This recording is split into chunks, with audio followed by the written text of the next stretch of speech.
बिस्मिल्लाहिर्रहमानिर्रहीम। अस्सलाम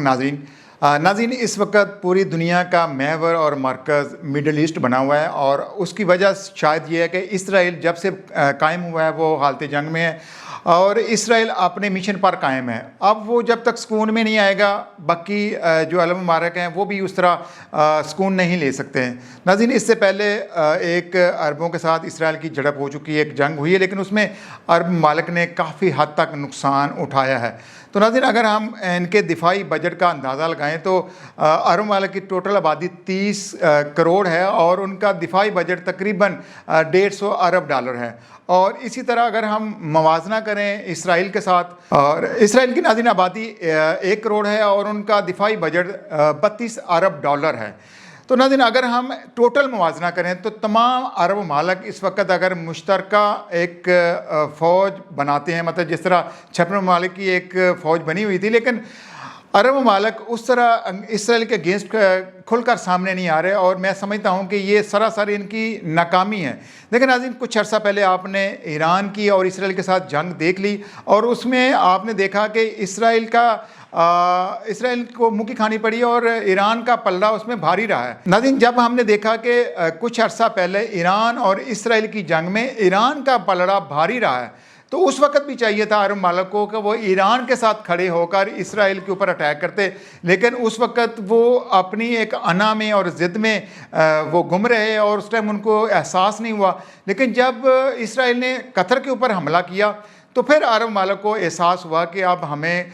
कुछ ना कुछ दिफाई हिकमत अमली अपनानी होगी और जो हम अमेरिका के भरोसे पर बैठे हुए हैं उसका हमें नुकसान हो रहा है। तो लेकिन अभी तक मैंने देखा नहीं है कि संजीदगी से अरब मालिक ने उसके ऊपर सोचा होगा। दूसरी तरफ ईरान जो है वो रूस के साथ भी मुआहदे कर रहा है, चीन के साथ भी मुआहदे कर रहा है और रूस अपने जितने भी उनके इत्तेहादी हैं उनको मजबूत करने की कोशिश कर रहा है। और इसमें कोई शक नहीं है कि रूस का जो सदर पुतिन है और चाइना जो है वो अमेरिका को टफ टाइम दे रहे हैं, लेकिन मुस्लिम ममालिक कहाँ पर खड़े हैं। एक ईरान वाहिद मुल्क है जो इसराइल के साथ प्रॉक्सी लड़ रहा है, वो यमन को भी किसी हद तक मदद दे रहा था, हमास को भी, हिजबुल्लाह को भी। अब चूँकि यमन किसी न किसी तरीके से इसराइल के ऊपर अटैक कर रहा है, लेकिन उसका यमन का ज़्यादा नुकसान हो रहा है। अगर यही जंग अरब मालिक मिलकर यमन के साथ, चीन, ईरान के साथ मिलकर वो इसराइल के ऊपर अटैक करते हैं तो कहीं ना कहीं वो इसराइल को ज़्यादा से ज़्यादा नुकसान पहुंचाने की कोशिश कर सकते हैं। और ये नाज़रीन, हम ये समझते हैं कि इनकी अपनी कोई अंडरस्टैंडिंग ज़रूर है जिसकी बुनियाद के ऊपर इसराइल का 1 करोड़ की आबादी है और मैं समझता हूँ अरबों की इतनी आबादी है और बाकी 56 इस्लामी मालिक को भी साथ मिलाकर वो इसराइल को सफ़ा हस्ती से भी मिटा सकते हैं। लेकिन अगर इसराइल को इस टाइम लगाम ना डाली गई तो नाज़रीन, इसमें कोई शक नहीं है कि इसराइल जो है वो अपने मिशन पर कायम है और डटा हुआ है और वो आप किसी हद तक ग्रेटर इसराइल बनाने के लिए अपनी साजिशों के जाल बुन रहा है। और आप देख लें, शाम एक हंसता बसता बसता, नाज़रीन अगर देखा जाए तो शाम जो है कि एक हंसता बसता मुल्क था और अब वो शाम जो है उस तरह इनके कंट्रोल में जा चुका है और उसके ऊपर जो इस टाइम हुक्मरान बैठे हुए हैं वो पपट्स हैं इनके। और इसके अलावा अगर यमन और लिबनान की बात कर लें तो इसराइल उनके ऊपर आज नहीं तो कुछ अरसे तक बमबारी करता रहेगा, उनको अंदरूनी तौर पर कमज़ोर करता रहेगा। अब मिस्र की बात कर लें तो मिस्र की फ़ौजें बॉर्डर पर आ चुकी हैं, लेकिन वो भी खुलकर इसराइल के खिलाफ कार्रवाई करने से कतरा रहे हैं। दूसरी तरफ इसराइल जो है वो फ़लस्तीन को भी तस्लीम करवाने में कहीं ना कहीं प्लानिंग कर रहा है, वो अमेरिका भी शायद उसके पीछे है। तो इसराइल का ये है कि अगर फ़लस्तीन को तस्लीम करवाया जाता है तो साथ में मुझे भी तस्लीम करवाया जाए, तो वो अपने मिशन पर कायम है। तो नाज़रीन, अब जो बात मैं करने जा रहा हूँ कि इस वक्त ईरान वो वाहिद इस्लामी मुल्क है जिसने इसराइल को नाकों चने चबवाए हैं। अब उनके पास एक टेक्निकली सपोर्ट भी है और फिर जो उनके पास मिसाइल टेक्नोलॉजी है वो भी जदीद तरीन टेक्नोलॉजी है। तो अगर अरब वाले कतर का सुनने में आ रहा है कि कतर ने चूँकि सऊदी अरब ने पाकिस्तान से मुआहदा किया तो अब कतर ने ईरान के साथ भी मिसाइल टेक्नोलॉजी में इन्वेस्टमेंट की है। तो अब देखते हैं कितना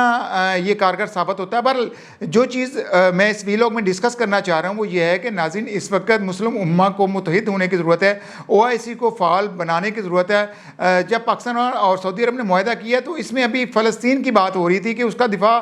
ये दोनों ममालिक करेंगे, लेकिन हमें इनकी जो डील है उसके ऊपर शक व शुबहात हैं। یہ کھل کر امریکہ اور اس کے خلاف محاذ نہیں بنا رہے، نہ OIC کو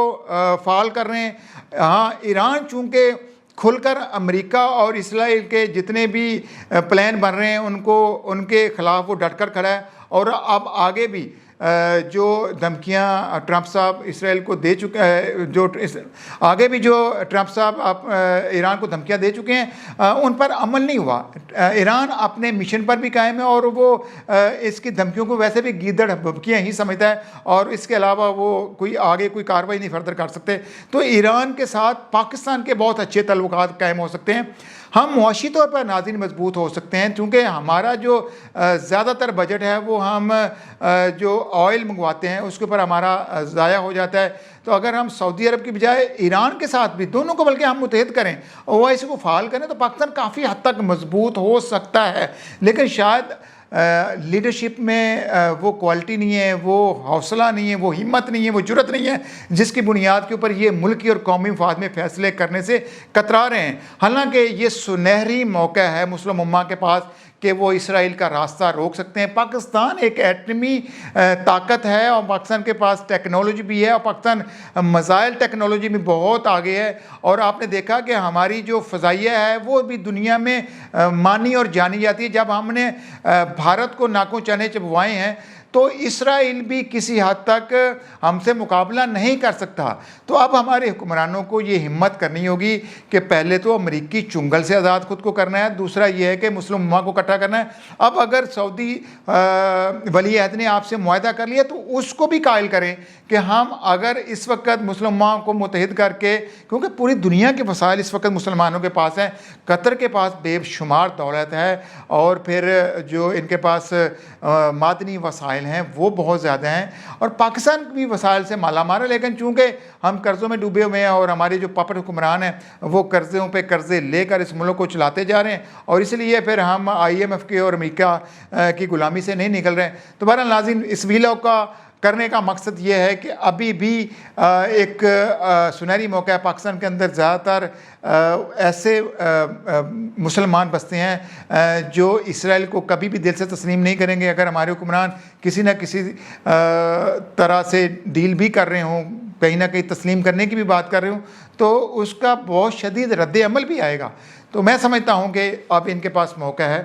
جب آپ سعودی عرب سے معاہدہ کر سکتے ہیں تو آپ قطر سے بھی معاہدہ کریں، UAE سے بھی معاہدہ کریں، کیونکہ جو عرب ممالک ہیں، عرب ممالک کو سب سے زیادہ سعودی عرب سے خطرہ ہے، اور ایران نے ابھی تک میں نے دیکھا کسی بھی عرب ممالک کے اوپر حملہ نہیں کیا۔ عراق کے حکمران نے کویت کے اوپر حملہ کیا تھا، اور وہ پھر پوری دنیا نے دیکھا، لیکن ایران کے اوپر جو بھی الزامات لگتے رہے ہیں کہ اس بنیاد کے اوپر شیعہ ہم پر چڑھ دوڑیں گے، سعودی عرب کو بھی وہ ٹارگٹ کریں گے، تو میرا یہاں تک خیال بنتا ہے کہ اس وقت مسلم امہ کے پاس بھی سنہری موقع ہے۔ جیسے لاسٹ ٹائم شاہ فیصل نے سخت فیصلے لیے تھے، اس طرح محمد بن سلمان کے پاس بھی اب موقع ہے، اس کے پاس وقت بھی ہے، اور اقتدار بھی ہے، اختیار بھی ہے، اور صلاحیت بھی ہے۔ اگر وہ نہیں کرتا تو پھر ہم اسے بھی پپڑی سمجھیں گے، اسے بھی ہم امریکی غلام ہی سمجھیں گے، اور پھر ہمارے حکمران تو پھر بھی امریکی غلامی سے ابھی تک آزاد نہیں ہوئے، وہ وہی فیصلے کرتے ہیں جو امریکہ چاہتا ہے۔ تو دیکھتے ہیں، افغانستان بھی کہیں نہ کہیں اپنے آپ کو مضبوط کر چکا ہے۔ اب بگرام ایئر بیس کے لیے بھی بات ہو رہی ہے، اب ہم کہاں کھڑے ہیں، کیا سوچ رہے ہیں، کیا فیصلہ کر رہے ہیں، اس کے اندر ہمیں جلدی کرنی پڑے گی، نہیں تو بہت دیر ہو جائے گی۔ ویلاگ دیکھنے کا شکریہ، اللہ حافظ۔